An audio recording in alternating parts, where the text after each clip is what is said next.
Привет, я Юля Сайфан, художница. Каждую неделю я показываю новые видео на моем канале. Сегодня просмотр этого скетчбука. Есть много работ, поэтому я разделю это на два раза.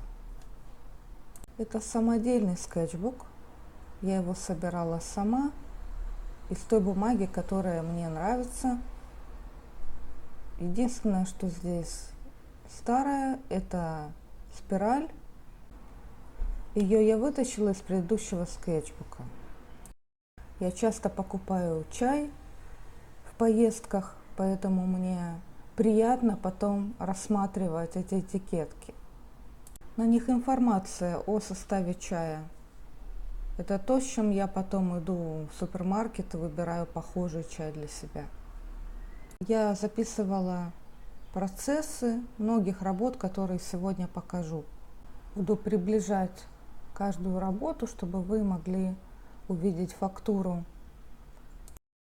Внизу зеленого слоя у меня здесь оранжевый и желтый, для того, чтобы создать эту теплую вибрацию. Совсем немного здесь тронула карандашами и в конце украсила немного брызгами, как будто есть на переднем плане цветочки или какая-то трава светлая. С этим приемом начинать теплым и сверху наслаивать, лессировками писать.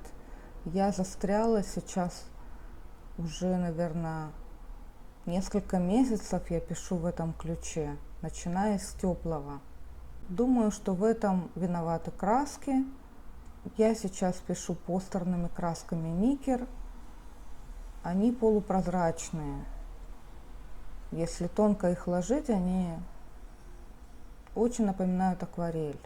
Собиралась написать окно дома, большое окно, которое в пол, и что через него насквозь видно противоположное окно. Но по цвету и композиции как-то очень просто. Еще и краски здесь у меня детские. Ими я начинала первую прописку. Думаю, что поэтому все пошло не так. Постерные краски Никер, Neocolor 2 и цветные карандаши. И еще использовала гуашь. Она более плотная, для того, чтобы уточнить силуэт, лицо мальчика со стороны окна. Пожалуйста, оставьте комментарий под этим видео. Лайк и подписка тоже нужны. Этот сюжет я писала два раза. Как вы видите, все переваливается влево.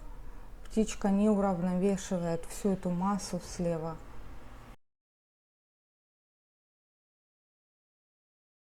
Второй вариант сделала теплее по цвету. Передвинула кусты, добавила чашку, убрала птичку. Здесь другая техника, пастозно, непрозрачно. Для меня свет в помещении – это образ уюта и спокойствия. Внизу работы, там где кусты, я использовала губку. У меня есть видеоинструкция моих приемов работы с гуашью, рекомендую посмотреть. Здесь постерная краска в нижнем слое, затем я штриховала карандашами. Голубые светлые пятна – это гуашь. Я люблю эту работу, потому что технически она сильно отличается от всего, что я делаю. Здесь больше карандашей. Хотела написать большое облако в контраст к маленькой фигуре. Очень долго и кропотливо писала эту работу. Пыталась прорисовать эту прозрачность облаков. В ход пошел простой карандаш. Иногда я в живописи, заканчивая что-то простым карандашом, у меня чернографитный карандаш, он не блестит.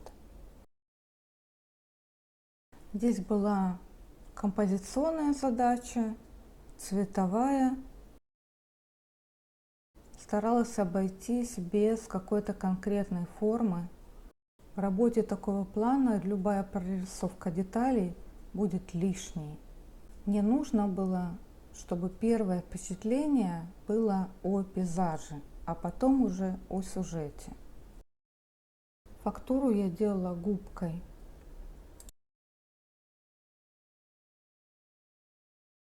Многие листы в этом скетчбуке использованы с обоих сторон. Пейзаж по моей фотографии, вечернее освещение, в глубине розовые дома. По фотографии в основном работа по собственному впечатлению, потому что цвета, конечно, искажены. Это я писала по мокрому постерной краской. Мне нравится, как ложатся на фактурную бумагу цветные карандаши. По цвету мне здесь нравится. На нюансах в глубине, на первом плане более контрастно. Силуэт собаки читается.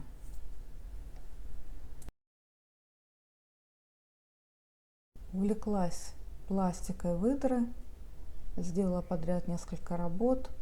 Животное очень подвижное, особенно в воде. И, конечно, хотелось порисовать эти пузырьки воздуха.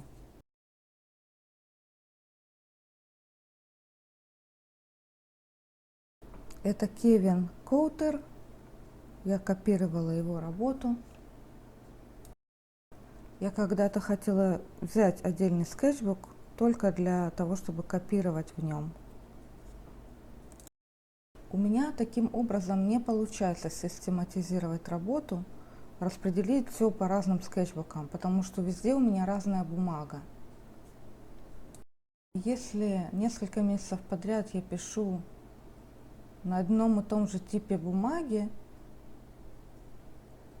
мне потом трудно переключаться на какой-то другой тип. Для меня это может быть таким же резким переходом, как поменять краски. В этой работе хорошо виден первый слой, я его полностью не записала, оставила такое закатное, теплое состояние. И мне нравится, как здесь работает серый. Он здесь прямо в синюю сторону кажется из-за теплого окружения. Этот сюжет я писала 2 раза. С павлином был первый вариант, а второй был с оленем. Я примерно на середине скетчбука, хочу остановиться на сегодня и продолжить на следующей неделе. Пожалуйста, оставьте комментарий. До встречи на моем канале через неделю.